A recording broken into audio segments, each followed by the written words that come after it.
Plus nous devenons autoritaires, plus nous exerçons de pression sur les enfants, plus ils résistent. Donc, si nous voulons discipliner les enfants, nous devons en fait faire d'eux nos disciples.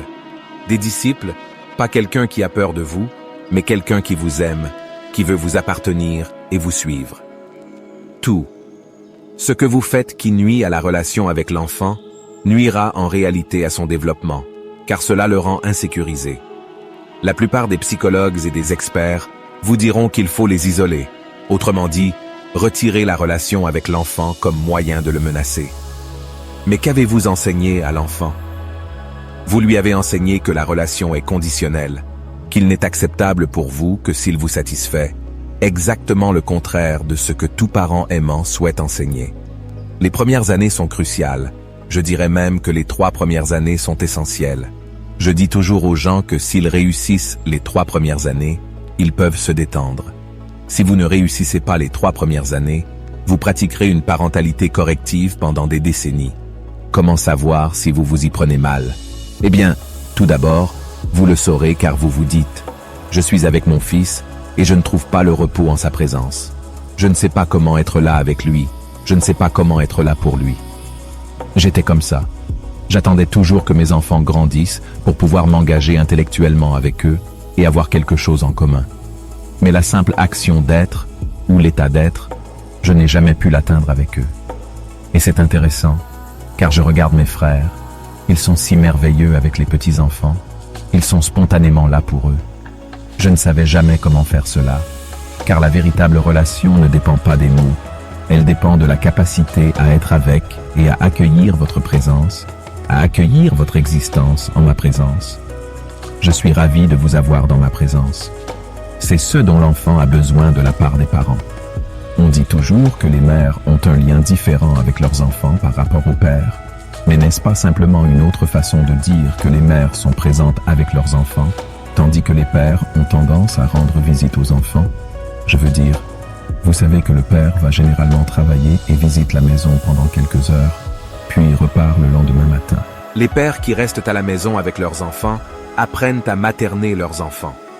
Ce n'est pas une question de genre, c'est une question de relation. Les mères se laissent former par leurs enfants, tandis que les pères ont tendance à imposer leurs propres attentes à l'enfant.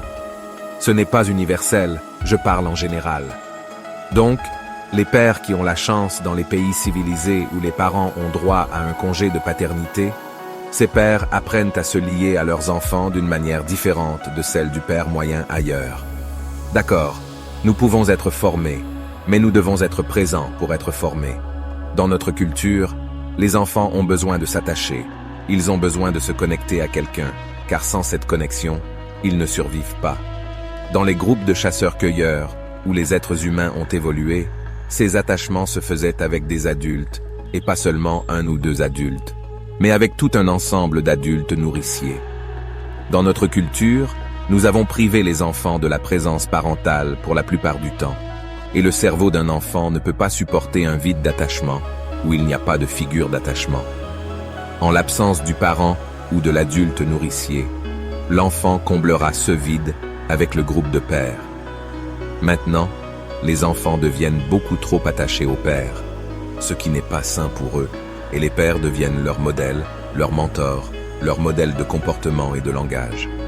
Et à mesure que cela se produit, les enfants s'éloignent de leurs parents, car ils ont davantage envie d'appartenir au groupe de pères qui a des valeurs différentes de celles des parents. Et le cerveau de l'enfant ne peut pas gérer cette compétition, il choisira en réalité le groupe de pères plutôt que le groupe des parents. Et vous pouvez voir où cela mène sur Facebook. Vous pouvez le voir dans les gangs d'adolescents. Et vous pouvez le voir dans la frustration croissante des parents qui ont perdu une partie de leur parentalité, car les parents pensent que leur parentalité découle de leur responsabilité, de leur force et de leur sagesse, mais ce n'est pas le cas. La partie de la parentalité découle du désir de l'enfant d'appartenir à vous. Lorsque l'enfant est poussé à appartenir au groupe de pères, parce que nous l'avons sorti de son contexte naturel, nous perdons le pouvoir des parents. Que faisons-nous alors? Nous intensifions la pression, nous devenons plus autoritaires, et plus nous devenons autoritaires, plus nous exerçons de pression, plus ils résistent, et maintenant nous les étiquetons comme des enfants atteints d'un trouble oppositionnel, avec provocation, et nous les traitons de perturbateurs, de mauvais et de méchants enfants, alors qu'ils ne font que manifester leur dynamique d'attachement. Donc, si nous voulons discipliner les enfants, nous devons en fait en faire nos disciples. Et le disciple n'est pas quelqu'un qui a peur de vous, mais quelqu'un qui vous aime, qui veut vous appartenir et vous suivre. Ainsi, la discipline est tout le contraire de la punition. Tout d'abord, vous réalisez que le modèle le plus important, en fait, l'élément essentiel pour le développement émotionnel de l'enfant, ainsi que pour le développement physiologique sain du cerveau, est une relation nourrissante avec des adultes réactifs mutuellement. C'est le modèle pour le développement physiologique et sain du cerveau, ainsi que pour le développement psychologique. Cela signifie que tout ce que vous faites qui nuit à la relation avec l'enfant compromet en réalité le développement de l'enfant, car cela le rend insécurisé. Les enfants dans un état d'insécurité sont en mode de défense, de fuite ou de combat. Et dans ce mode, ils n'apprennent rien, ils se contentent de se défendre. Ainsi, chaque fois que j'utilise la relation contre un enfant, par exemple, j'ai un enfant de 2 ans en colère. Et la plupart des psychologues et des experts vous diront de le mettre en retrait. En d'autres termes, ils vous disent de retirer la relation de l'enfant comme moyen de le menacer. Et cette menace le fera peut-être temporairement obéir. Mais que lui avez-vous appris? Vous lui avez appris que la relation est conditionnelle, qu'ils ne sont acceptables pour vous que s'ils vous satisfont.